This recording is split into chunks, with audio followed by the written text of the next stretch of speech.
Okay, good morning. So today, a couple quick announcements. First, if you go to the class presentation website, I've updated some of the example presentations from the 2025 kind of part. These are just two of the presentations that you saw last year to give you an example of the kind of article that was selected, but also the style of the presentation that went into it.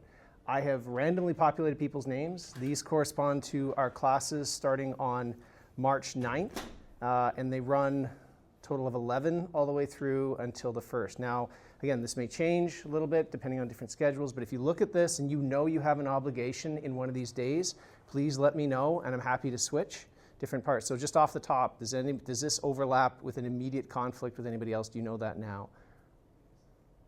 If you go to the tab, this photo, the class presentation tab on the Canvas site, this photo's up there, so please do check it. As soon as possible, let me know and we can reschedule.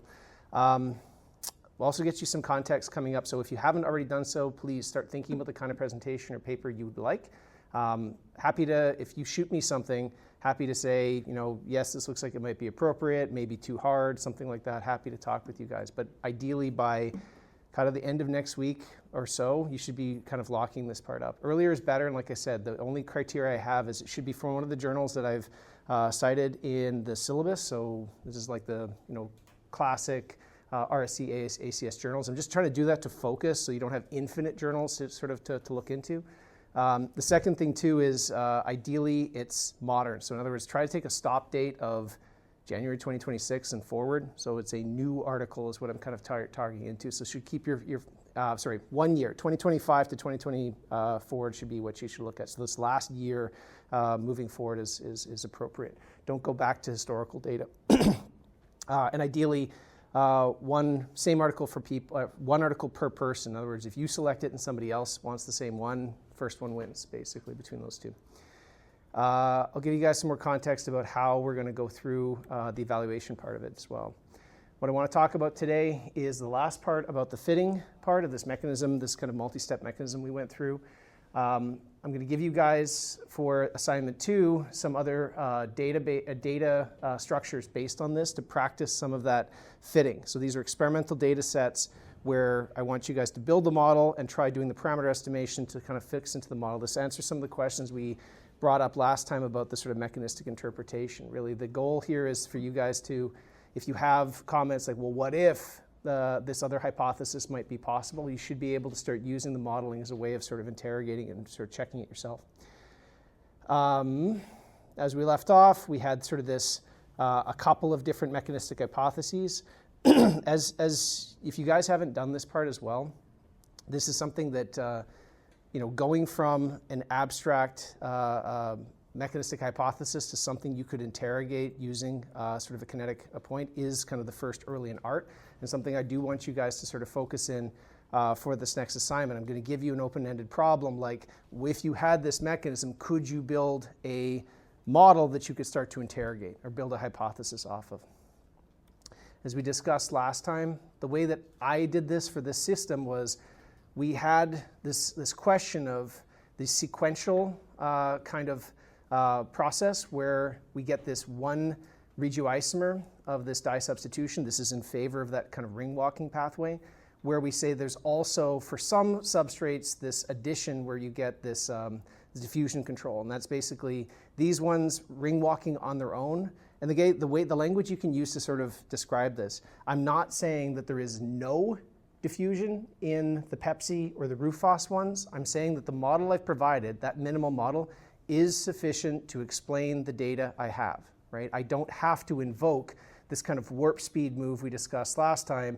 This minimal model fully recaptures the data, at least for the experiments I've run, under the concentrations I've run. Like, there's all these other caveats that it's not the mechanism. This mechanistic model is consistent. Yes?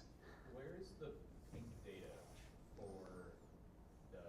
Oh, I just removed them for visual, basically. There's too many other graphs, that was all. But yes, again, the Excel sheets I'm going to give you to play with this has the same components to it. Yeah.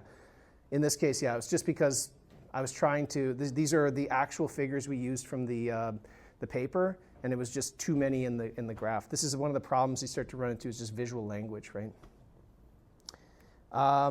the one I want to show was this last one. So we sort of showed you through the classic sort of palladium. This is the only bidentate palladium ligand we have, and all I'm really trying to illustrate here is those kind of different buckets of possible reactivity. We were able to walk through just by changing the ligand on the palladium to see each of those mechanistic outcomes. So it's not enough to say that, oh, back to here, there is only one mechanism that rules everything. This ring walking only is kind of happening. In fact, you have a gradient where all are possible. And as we go through and change the ligand, we were able to see each of those kind of buckets. This example is what happens when you take Xanthphos. And if you see here the big difference in terms of time course, now you're seeing mono-substituted material, so single. You get two different dye substitutions. So unlike the other cases where you only get functionalization across the same aromatic ring, now we're starting to see both across and in. Where interesting point is, these two is actually your major. Just as a quick part, if you think of this in three-dimensional space, remember the molecule I've drawn there, it's spirocyclic, so it's across. If I am functionalizing this center, so imagine my palladium has reacted with this carbon-bromine, and I have to functionalize the other along the same pi system, bromine, that's actually a lot further away because I have to go from here to here versus as across, these two guys are really close together. Jumping between rings, what we see here for green, matches what you'd call like a geometric argument, right? If you're saying that palladium is nearby another bromine, the bromine that is across the two rings in the spirocycler are physically closer in terms of three-dimensional distance rather than jumping to the other side of the ring. So that actually fully matches this idea of do one reaction, leave the palladium center, and then come back or potentially short circuit over close by a solvent sphere. Then you get tri-substitution, and then this last one. So it's in the slides, but I just want you guys to stop in this for a second. If you had to build what would be like that minimal model, I want you to try and mentally map out, starting from your tetrabrominated starting material,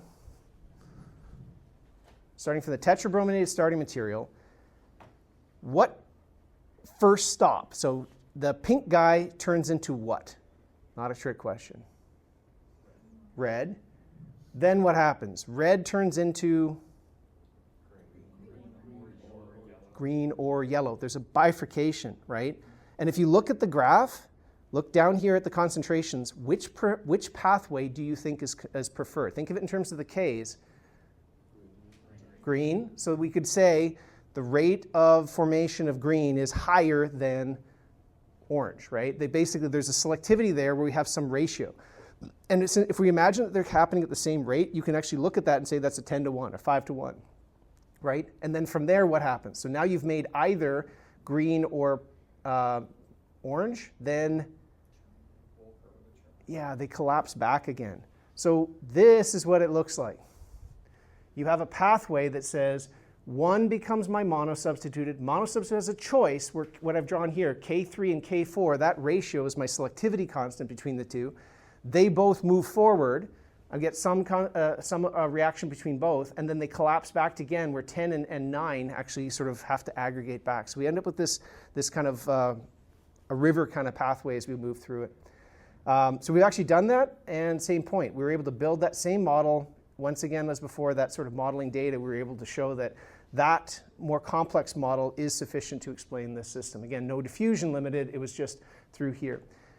So again, the thing that I want to empower you guys to do, given a data set like this and a question like this, you'd have to sort of build up this kind of model. The best practice I'd say to do this is you start with, if you imagine a sort of a very generic instruction to go from here, what instead of starting from the more complex, let's say, full mechanism like this, and start cutting off branches or make them, start aggregating together, say, oh, I'm going to think these two are fast, so I'm going to call that one step. One thing I usually will do when I'm building up a model like this, I start and say, if I start with just the starting material I can see and just the product, could aryl bromide with just K make product? And that's obviously in this case dumb. No, that doesn't match. And you slowly go through and add steps. So what I mean is, it's like you do a division analysis. I'm starting out by saying A goes to product. That is the entire mechanistic model. Does it fit, yes or no? No. I have intermediates. Okay, so I'm going to add A goes to intermediate 1 that I can observe, which then goes to product. Does that fit? No. And what you start doing is basically breaking down this, where at least if you have multiple intermediates, you know that there's going to be at least some stops where A goes to intermediate 1, mono. You know you have to incorporate diopposite, same. So one minimal model you could potentially test is just single steps where aryl bromide only goes to mono, mono only goes to these two only come back to tri. You try that part first because it's the simplest one you could potentially do and see, is that good enough? All you're doing is binning together just the steps in that point where you're saying the entire catalytic cycle under the hood between the species you can see is just being aggregated together as like a K-obs in that case.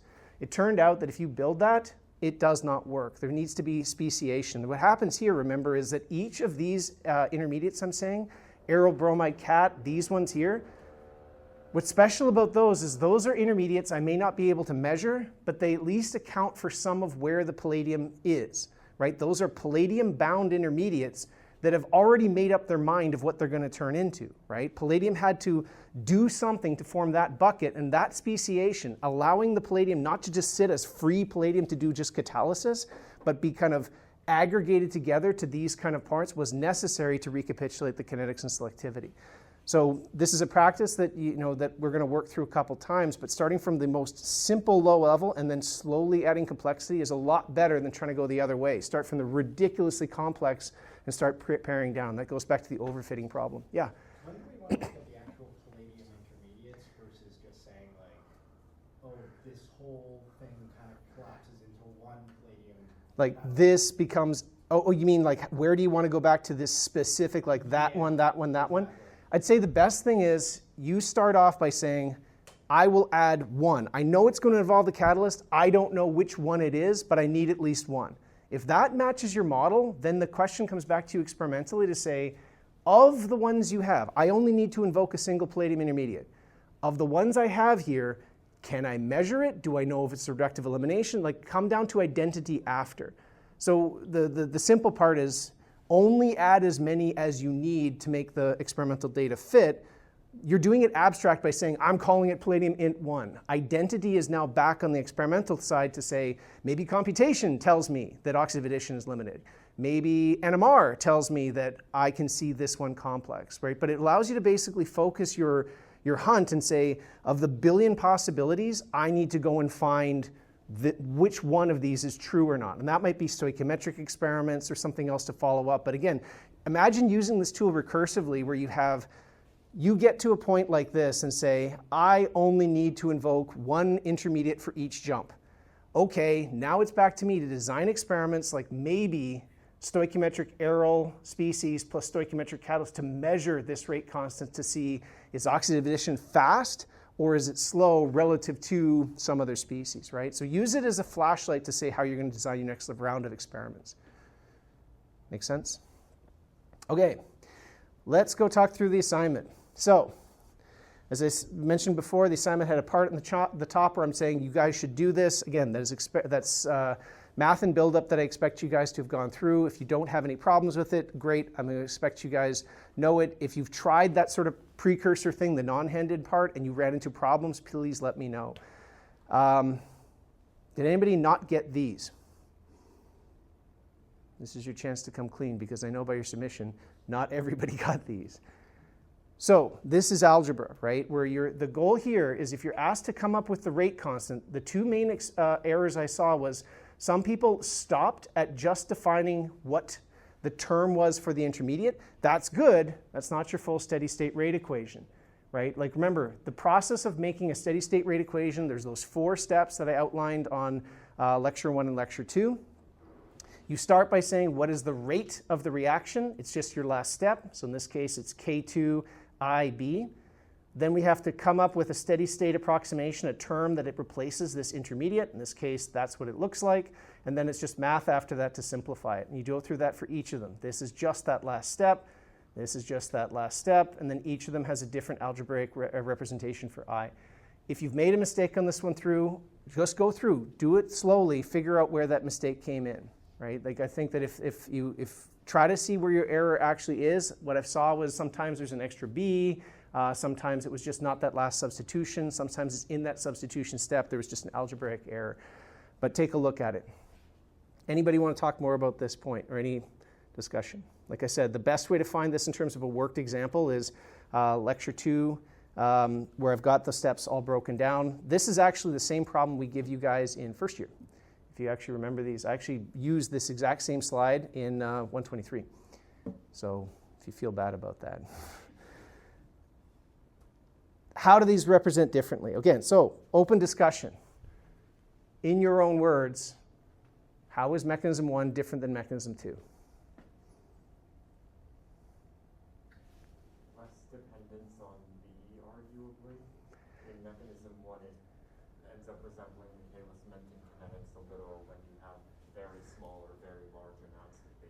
Yeah, that's a good way of looking at it. So, one way to look at these steady state equations, this is a very simple one in the sense that you look at the numerator. Numerator is made up of 2 constants and 2 variables, and then the denominator is only constants. So this is, you can actually take k plus k. You can actually kind of carve that out, right, and say it's basically k obs, all of this, and 2 constants. This is the most simple version of a normal system because it really is only ever going to depend on whatever those constants are, concentration of A, concentration of B. It's always going to be probably first order A, first order B. No matter what you do, that is how this system is going to behave, right? It's simple. This one, if you have a concentration, a variable in the denominator, now you have this split where depending on not only the value of A, but the value of this constant, you will see an order, this basically will change form. You have those 2 simplifications. So yeah, if B is super tiny, this term disappears, and it now is A and B. It's going to, the reaction rate will vary depending on both the concentration of A and the concentration of B. At a very, very high concentration of B, if this is a major term, K minus 1 is minimal, so the reverse rate constant here is minimal. B is basically going to help to disappear, and the rate constant is only going to involve the concentration of A.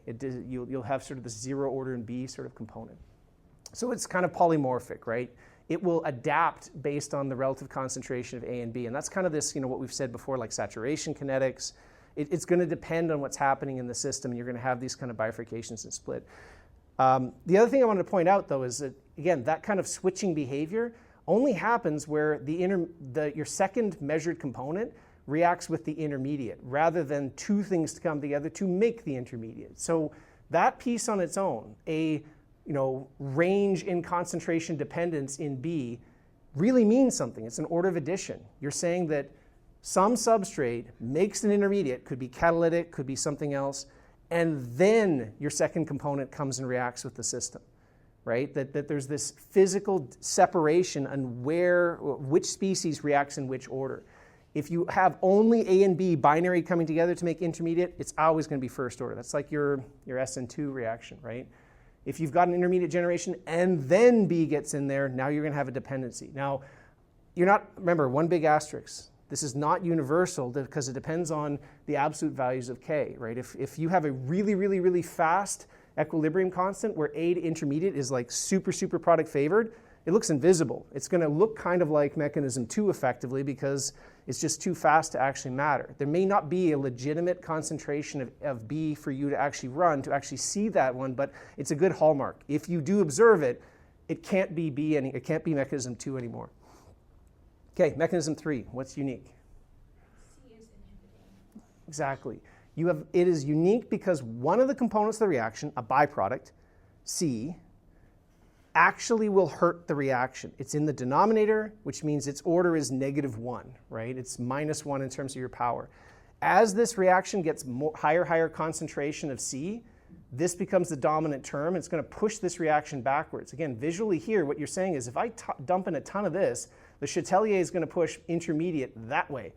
So you're actually going to starve the system for any rate constant. It's the only system that will show not just a product inhibition, but a byproduct inhibition, right? And again, so it's those features that even with a simple situation like this, drawing out the rate equation can give you these kind of inevitabilities where if you saw the reaction getting slower as you increase the concentration, like run the reaction by adding C to it, and it gets slower than without C there, then you know you're dealing with something that has an equilibrium constant in that first step, right? It gives you sort of these bucket type categories. This is that kind of give and take of why this approach is useful, is because you can see these behaviors of, oh, well, the reaction is responding in a certain way, but there's only a couple of fingerprints of mechanisms that actually follow those kind of outcomes, right? And as you start to aggregate these together, no matter how complex, and that's kind of like this, no matter how complex a system gets, they're really just these unit operations chained together then, right? It's just those same parts where inhibition or not is now being part of a larger chain sequence. So it's something worth spending some time understanding these kind of general buckets, but I'd say in general, these are kind of like your primary cases. Something where the intermediate is effectively not inhibited by something else, something where it becomes inhibited by one of the products or byproduct, and something where you have the sequential A then B kind of thing. That's a pretty good representation of each bucket, and then the only thing that gets complex is you have mechanism 1 coupled to mechanism 2, where we're just adding chains together, basically. Okay, assignment 2. This was, I wanted you to build the palladium system. And what I specifically meant was this mechanism where you notice we have a catalyst activation step. So in addition to that, I said, here are your initial conditions. I want your pre-catalyst, so the species before the reaction runs, this guy here at a certain concentration, ligand at a certain concentration, and then 2 components, aryl X, this first one, and then your transmetallation step over here. I also asked you to set up, and again, I gave you some open-ended parts. I said, I want this to be irreversible, so this is a one-way only, and I want it to be slow with a K of 0.001. So this is going to be a slow step. Next, I said the equilibrium constant for oxidation was equal to 10. Now, there's 2 pieces of information I'm giving you there. What am I telling you? The reaction is reversible. Yep. It should heavily favor the product side. Yeah, this is a product-favored equilibrium, and that it must be reversible, right? That there's both forward and back, so the equilibrium constant. Okay, so we said equals 10.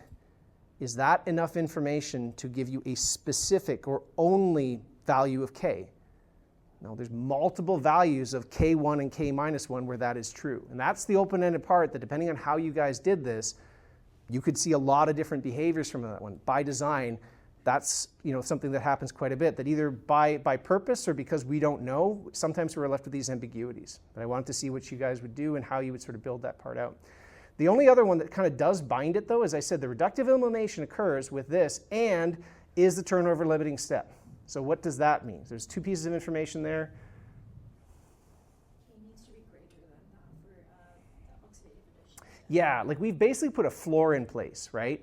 I said if my third step, the reductive elimination, is my turnover limiting step, I've kind of bound the other 2, right? If you imagine this one here being what we call K1, K minus 1, and we imagine this K2, this one over here is going to be that low end. Everything else must be larger than that. Now, larger is up to you. Larger could be, oh, that's 0.001. Well, I'm going to make it 0.002, right? Or bigger.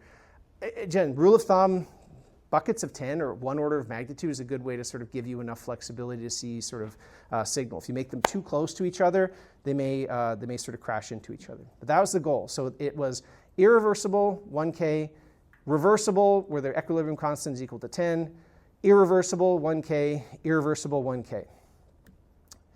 And then we went through these questions. So first was giving your Copasi file. I know some of you have had problems working with Copasi. I understand. I feel your pain. I put it into the bucket of not everybody does, so you got to figure out your problem, basically. Again, this is not meant to be something to act as a barrier, but this is an enabling tool. I don't know what the right answer is for anybody who's been struggling with getting it to run stable on your PC, but Office PCs might be a thing for people that are in research groups. I'm looking at a way of having like a cloud-based one so that you guys could log in and run it if that's the capacity. The only other one I could say is that, from your error message, sometimes I've had success taking the error message and handing it to a language model and saying, what is wrong? Please help me with this one. What it is there's an incompatibility with that version of Copasi, your OS, and your hardware. This is one of the things about free software. You're going to have to figure out how that part works. And again, I know it's going to be a barrier. This is a helpful tool. I'm asking you to suffer through it because welcome to working with research just in general. If you think that your computer throwing you on one problem is a problem, welcome to synthetic organic chemistry. Like, you can solve this. I know you can. And if you can, and again, like I said, what I'll try to do is make a version of this accessible so that you could at least log in and try it. So I've posted my copy of Copasi online, so you can download this one. This should have everything you need to do to complete the rest of it, but let's walk through the pieces. I made 4 reactions. Like I said, pre-catalyst plus ligand makes my catalyst. Catalyst plus A is my reversible equilibrium. Intermediate plus B is number 2, where X is your other species. Intermediate 2 plus product gives me back my catalyst. I've decided, okay, there is my initial concentrations as specified. I set my activation constant to 0.01. I set this one as my rate limiting. Everything else, I kept it about an order of magnitude higher, and I just chose these two to equal to my 10. But again, this could be any value you want, and there will be differences in what you see based on it. But what I'll show you in terms of behavior with these is kind of what I was trying to aim at. As I mentioned too, if you are having problems in this window, setting those values, going individually and setting them here has worked better, at least for my installation of it. And again, as another part too, if you go back, there are legacy versions of Copasi, different points. That may give you some more success in terms of how it behaves and stable in your system. I've created plots, and the main one is your time course plot over here. This is your concentration versus time one. So just on the time course on its own, if I run that, so let me get rid of that one and that one. This is your normal time course plot that you might generate. And again, I've set it up right now where if you look, I have a duration of 200,000 seconds. I really only need, or sorry, 2 million seconds. I only really need about 600, so I'm going to drop this down so that we're focusing on just that. And run that again. There you go. So that's the time course. And again, what I'm showing you here live matches what I've copied in as far as the slide deck. So the slide deck has these individual same values for reference if you want to go through and manipulate them to other points. So there's there's the model, and there's the values that we're talking on. So this is what that initial concentration versus time profile looks like. Okay, so going back, question 1. The reaction can partition between 4 different species. Run this, look at those different species, and then describe what's happening. So again, it'll be a little bit different depending on how you guys set it up, but just from a high level, let's do this from interpretation. If you imagine this is the mechanism we're talking, I just said that the rate limiting step is what? Which one? Okay, so what do you expect the buildup to be? Where is most of the catalyst going to sit? So we've got pre-catalyst, catalyst or free catalyst, intermediate 1, intermediate 2. Probably intermediate 2. Now, there's one more feature based on the values we said. If you look at the rate constants I gave you, the explicit Ks, there should be one more thing that's bugging in your head a little bit. Yeah? At least with the rates I chose, I would end with some unactivated catalysts. Well, so look here. The value for ligand activation is 0.001. The turnover limiting step in the productive cycle is 0.001. That was done by design because what you have here is something where catalyst going from pre-catalyst on cycle is about the same as the slowest step in the catalyst. So that's basically, you got a club, getting in the door is just as fast as the slowest step inside, right? So you're right, once you're on cycle, this is probably the guy that's going to be the major one. But now based on this, you've got a slow bleed. If you think about this one again qualitatively, the pre-catalyst is slowly bleeding into the system. If you imagine this on a molecule by molecule temporal basis, I start with my guy off cycle, little bit comes in, rips around. Yes, it's going to stick here, but coming in behind it is a little bit more. And you have basically 2 drips that are about the same, right? They're the rate limiting step here, and more catalyst coming to the cycle is about the same size, right? So what that looked like here, again, if I go back to this, I can hide all species. If I look at pre-catalyst over time, and again, when you're only looking at one thing, always make sure you look at the overall scale. But I'm starting from 0.001. at the end of it, for my system here, that is 0.0003, and only 70% of the overall catalyst even made it to the game, right? So that means that when this reaction is over, a lot of the catalyst has never even had a shot yet. It hasn't even activated yet. That's one part. If I look at intermediate 1, yeah, it's minor, right? So and if I look at free catalyst, so pre-catalyst becomes free catalyst. Free catalyst becomes intermediate 1. Those stay pretty low. What's going on right here? This rise? No more substrate left. Yeah, once you're out of substrate, if you go back to your cycle, I'm running out of aryl halide, which means now it starts piling up over here because there's no way to get around the cycle again. So just that on its own, if all I saw was this, I could now, and again, if I know I'm looking at catalytic intermediates and I see my free catalyst starting to shoot up, the thing I'm looking for more than anything else is, did I run out of substrate, right? That's a really good feature of the end of the reaction because the whole steady state part of the system is falling apart. It's rising at that part here. And then yeah, if you actually look in intermediate 2, that's the thing that's major, at least of the 3 things on the cycle, but it's also constantly building up. You're building up more and more of it over time, right? This pathway, and that's why if you go back and we just show all, how would you describe the curves that you see here? Is this a normal first order reaction? No, it looks like what? We have a name for this. This is sigmoidal. You have a system that is rising in rate constantly. It hits a maximum rate, actually at about 50% conversion, right? And then slowly starts to peter off. So there's a couple things in this. Remember, we said this before. Oh, sigmoidal means autocatalysis. Maybe. It could also just be this. What you're doing is you're slowly bleeding fresh catalyst into the system. So the rate, technically, if you think about it just from the context of, if I only look at this in terms of the pre-catalyst, so think of it as pre-catalyst as any catalyst that has nothing to do with the chemistry, it's just coming on cycle. What I could generally say is, as this reaction runs continuously, I'm slow bleeding. It's like I'm actually dosing in catalyst over time, which means the reaction should just be getting faster and faster and faster because I'm doing more and more and more and more catalyst. What you actually see, though, is there's a balance. This is, again, it's been engineered to specifically hit that point. But you have a case where in this phase here, system's getting ready, you're charging in more catalyst, you're slowly bleeding it, and there's plenty of substrate to go around. So I rise in rate. Then you hit this inflection point right here. This is where you have a transition. You have a crossover where, yeah, I'm adding more catalyst, but I'm starving the system as well. I'm starting to slow down because I'm running out of gas. And then towards the end, I am really slowing down. No more rate, no more conversion of this material. That's a case where I'm almost out of gas. I'm out of A in particular, right? I ran out of one component. It's not that the catalyst died. It's not that there's deactivation. It's not that there was autocatalysis at all. This pattern sort of fits. So sigmoidal kinetics is a great high-end thing. The thing I want to emphasize, though, is it's not one and done. There are several different ways you can start to see this, and it can look different, right? This is only talking about slow activation. You can now fold in other things like slow deactivation, or product poisoning, or product acceleration. They all can have different sort of shapes to them too, but this is why building a model like this says that it's never sort of a single point. It's hard to do it just from a single reaction to sort of make it authentic. You'd have to have multiple experiments and a model to sort of work against each. That's the first. And again, depending on the values that you have, what you may see is where that crossing is.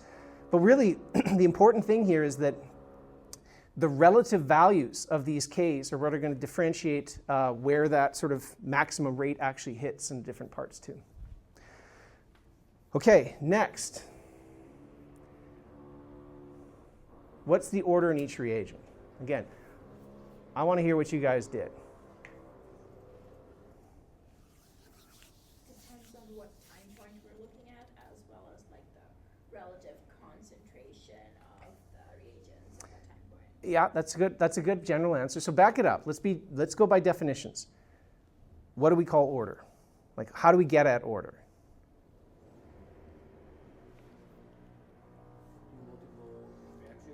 Have to be multiple, right? We're going to need to do more than one. Again, if we use a technique like initial rate, what we're really saying, again, just in general abstract, the order is how does the, well, again, let's go back to here. Order is the exponent attached to the concentration in the rate equation. That's what order is. How we get at it is we say, if I change A, how does rate respond? Right? So if I vary my component, A, how does A respond? And I'm saying if I double A and I double my rate, it's a 1-to-1 first order. Right? That's really what I'm coming down to. It's a convolution where I'm saying, given some rate equation, I'm asking what is the change in the rate, so it's a double derivative, and equal to the change in the concentration. So the only way we know how to get at that generally is 2 experiments, vary only one component, measure what happens to the rate. But that's the 2 pieces you need how does rate respond based on 2 different experiments in concentration A, right? Okay, so one way to do that, you could do this by a plot. So what I'm showing here now is I've created a new plot where I'm showing the rate of product formation against time, right? So this is just taking every data point we have here, and I'm just doing d product dt, right? So it's just taking a bunch of different tangents of my product curve, and I'm asking Copacity to say, for a single experiment, what is the tangent everywhere along every different data point here? You can do this one manually. You could have used Copacity to give you 10 data points and then calculate the slope at each one. That gives you a rate at each point. You can use Copacity to graph it this way. So based on this, again, in your own words, what is this telling you? What's happening to rate with time? It's rising. The maximum rate happens right there. If you imagine that couples to right here, so what's that called? If I take this function and I get this, what did I do to go from here to here? It's just a derivative, right? So if I knew the function that described that curve perfectly, if I could have a mathematical equation of that, I could take the derivative of it. This is what you get over here. That's the derivative over time. And yeah, because it's undergoing a sort of a change, you can see this visually. Wherever the slope is maximum over here must be my maximum rate. So even by eye, you could say it's somewhere in here. The only nice thing about doing it in this way, if you had to do this with a ruler, it might be hard to say what concentration range of product does that actually hit. So if you go along here, it might be here. It depends on how flat this is. This is a little bit easier where you can say, like, okay, I know it happens at about that time point right here once you have the full derivative. So this is, again, a simple way. If you have a model that works well enough, I don't ever need to know what the actual equation is that describes my product over time. I don't have to actually fit that. I can do this empirically by using this as a simple calculation of tangents this whole way through. You can do the same thing with Excel as well too. It's a brute force derivative basically. And the only reason why this is potentially valuable is I don't ever have to go searching for one function that describes my product. I can do it from actual raw data potentially. And what's nice about doing this after you've gone through the model, if you had only data points, like let's say you have only one data point every 1,000 seconds, this gets pretty chunky, right? It's very, very low resolution, so you may, based on how you did your sampling, you may lose some fidelity. The one value of taking those very rough data points, bidding it back to a model that works, and then doing this kind of numerical derivative is you get a bit more resolution between your data points. It's just an interpolation technique, potentially. Okay, so if you had this, you could say, for a series of experiments, I am going to choose to compare maximum rate to maximum rate. That's a totally appropriate way. The reason I put this out here is that the number of times you may get something like this and you're asked, okay, what is the order? The quick answer is it's not easy. You need to go through a couple of layers of, based on what I have, I'm going to make a series of assumptions, and from those assumptions, I'm going to try to draw a conclusion. I would put up that there's not an easy way to come up with a numerical order at all for this one. So let's do it in terms of qualitatively.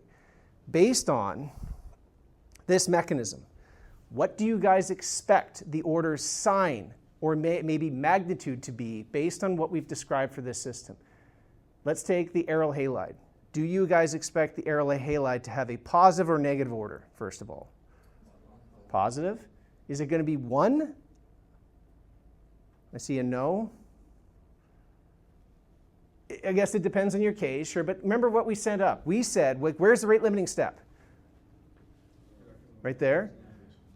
This one is going to couple to that intermediate, which then another species to this intermediate. The further you are away from this, this is like a buffer, right? There's going to be a concentration where it matters, otherwise the thing's not turning over, but it's probably going to be a relatively low concentration. When this gets high enough, this equilibrium is going to drive forward. So just based on expectation that this is an equilibrium, right? K equals 10, it's product favored, we can make an assumption that that's probably going to be under saturation kinetics, right? That at some low level of A, it's going to matter a lot, but at some high level of A, it's not going to matter anymore. That's generally what we'd expect. So the way I would visualize that as I go to my scan, I'm going to scan through the initial concentration of A. I want to run, in this case I said, give me 3 intervals. That's 4 experiments. And I'm asking it to give me, here's all those concentrations over time, and here are the rate profiles for those. In which case you can see, again, just qualitatively, let's take the maximum rate here. It's down there. That's for the lowest concentration of A. Next, I go much higher in concentration A, and there's a big jump. And then we do the same spacing, right? Here to here, smaller jump, same spacing, smaller jump. If I was going to graph that just by taking, and again, you can go on Copacity, you could either pull it out by the Excel, you could hold your cursor over there and extract it. But what I'm saying is, I'm going to say that if I was going to graph, let's say, the maximum rate of, in this case, I'm doing dp dt. That's what I'm graphing there on my y-axis. And I'm going to graph the concentration of A, the initial concentration of A on my x-axis. Right? So this is the kind of plot I'm trying to do, and I'm just going to use this to extract those data points. Verbally, what should this look like? High concentration of A, what's going on with the rate? High or low? The highest concentration of A, which is like this highest concentration of A here, which is 0.2. The rate is what? High? Okay, boom. I'm going to cut this into equal parts. So 0.2, let's say, if you're better at actually doing this, you can do them in nice round numbers, but let's say it's 0.02, 0.08, I think, and then it's 1, 2, 3, 4. So 0.09, 0.04, 0.01 is the kind of 4 values. Okay, going down by 1, 0.2 to 0.09. Rate goes up or down? Down. By how much? So it's here, right? And then I do it again, it goes down, but by more, and then, so I have a curve. What does this look like? We described it, I think, in lecture 2. This looks like the Michaelis-Menten equation, right? Rate saturates in A. As I get to high enough concentration in A, I'm expecting this is going to go out asymptotically, right? This is where you could use the same Michaelis-Menten equation of having what is your Km kind of value, your binding constant of A to your catalyst. And you can have a Vmax at some point. Adding more A is not going to do a damn thing because you've completely pushed that equilibrium to the product, right? But that kind of rising rate behavior is indicative of a saturation kinetics. How big this goes, the actual quantitative values, that's all embedded in the relative rate constants that you have. Okay, that's one way to look at it. Again, I also, just for visualization, I'm only showing you product over time and then A against time with those same values. That's appropriate. If you just had to do initial rates, so let's just focus on this part here. Remember, initial rate is defined as the first 10% of the reaction and the rate over the first 10% of the reaction. Basically, you draw a straight line that says, for the first 10% of time or the first 10% of concentration, what is the D product dt? If you look at those values, just this very bottom corner here, it completely hides, like, look, I'm changing A by a massive amount. It really did not care. So inappropriate to use something like initial rate here because, and the thing I want to focus on, the 2 different assumptions that you could use. I am going to use initial rate, change in product over time, as I change initial concentration of A in time, or I am going to use what I'd say maximum rate, here, here, here, which happen at very different time points and very different concentrations. Those 2 assumptions lead you to very different conclusions of what the order or behavior in A is. Initial rate says, I change my initial concentration of A, and the initial change in product rate over time is minimal or 0, right? It did not care. If I use maximum rate, the kind of the straight part of the curve, it kind of looks like saturation behavior. This is basically, there's no one thing, and the thing I want to underscore is order is not a holy number. It's not one thing that you say, oh, my reaction had a first order in A, therefore there's a mechanism, please give me my science paper. It's context driven, right? Okay, this is the same treatment now with B. So again, I'm only showing A and product. Once again, here again, initial rate change in B is basically 0. These are 4 different ones, and the initial rate in this first 100,000 seconds does not care. What's going on with, again, give me some words here of what this kind of looks like. As I'm changing B here, if I was going to graph this guy out again, what does this more look like? So max d product dt, and it's now concentration of B. Similar shape, but maybe less magnitude. Exactly, there's some compression, right? If anything else, what I'd say from here is you still have a little bit of a curve, but if I had to compare the two, this one's more severe, right? It's going to drive up. That one over there, it's going to be a little bit more flat. This is closer to being 0 order in B for the entire system, right? Again, there's going to be nuance. Really what that comes down to is that the system, at some point, if you have no B, it's not going to run, right? There will be a bottom end, but it's going to be a little bit more shallow. It's more 0 order for most of the reaction, is one point. But there still will matter, yes?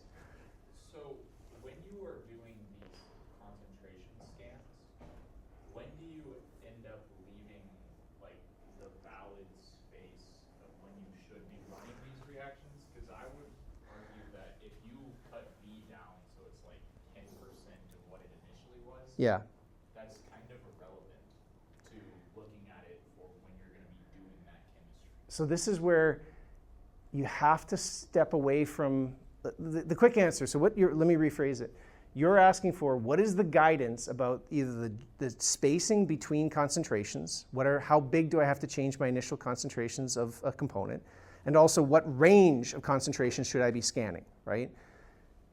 The quick answer is like step back and ask, what are you trying to ask of the system? If you are trying to understand that, look, typically I would run the reaction at 0.1 molar. That's how I would walk to the chemistry, and that's how it runs. Best thing is do not wander more than 20% from that value, because it's going to be completely context driven. So if I was going to say, look, my normal concentration of B is in this kind of middle region, call it sort of 0.1 to 0.2, then really this is kind of my behavior. It's all going to be in this kind of very flat space, that entire range of 0.1 to 0.2. And again, you can plot it and prove it to yourself that if I did a lot of different initial ranges just between that hyperfocus, you'd see that there's very little variation here. It's not until you get to these larger extremes. So 2 approaches could be, have a model you trust, go to here, and then find out where it actually starts to fall off. You can draw the slider or actually run this exact point to see at what concentration of B do you start departing from mostly 0 order to big changes in rate. And then you ask the question again, if this is where you had to run the reaction at super low concentrations in one of the components, what you're probably measuring there is just the individual rate constant. You're actually running that. So does anybody know the Buchwald-Hartwig reaction? Right, the CN coupling. Buchwald and Hartwig, this is story time with Dad. Buchwald and Hartwig are 2 of the most opposite people you could ever imagine when it comes to this space. Buchwald is an organic chemist. He's a practical chemist. He wants to understand how the chemistry runs in a synthetic capacity, how he would run it at the bench. So he would focus on this region because his argument would be, I want to understand how going to the chemistry and running buckets of stuff will work. Hartwig is much more discrete, organometallic, very focused. What he cares about is what is the absolute value of each K. So very low concentrations of some substrate is what he checks on, because he's looking at how does that catalyst run that first step in a multi-catalytic cycle. So you're answering 2 very different questions, and this is what's really interesting about just mechanistic organic chemistry. We're probably all on the same team and we're shouting at each other about something based on completely different contexts. Like, oh no, Dylan, you're an idiot. This is a 0 order in B1. And you're like, no, it's first order in B. We're both right. It depends on the type of question you were asking, right? It's not universal. So, but for guidance, if you're asking about how does the broad chemistry work, very small perturbations close to synthetic conditions is the best way to deal with it. If you want to know how does these two different catalysts respond in just oxidative addition, you're probably going to be focusing only on that very low stoichiometric activation, but it's a different thing than the full catalytic system. So don't conflate the two. This is something that honestly, it takes years to try and sort of line it up. And the exercise I'm going to give you next is go to literature, find out somebody who's telling you lies, apply this whole point, come to an answer yourself. This is not something that has there's not a simple yes or no. The quick ones I want to walk you through, that's what happens with pre-catalyst. This is what happens with ligand. What you'll see for both of them is, as I change the concentration of both of those two species, it gets more and more like normal chemistry, because I'm flooding the system with active catalysts instead of having to deal with pre-catalyst. The last one I want you to point to is every one of these behaviors, this is a joke in the kinetics field. If you think you've come up with something that you think is new and wonderful, Donna Blackman beat you to it already. This actually comes from something where this is a series of studies that I did when I first got into kinetics. I thought I was super cool. She'd published in 2001. This is exactly that same sort of system and the math that goes behind it. So the same of what I presented you with, this is the research article that you can go through and read about some of her derivations and other components as well too. All right, guys, I will see you on Wednesday.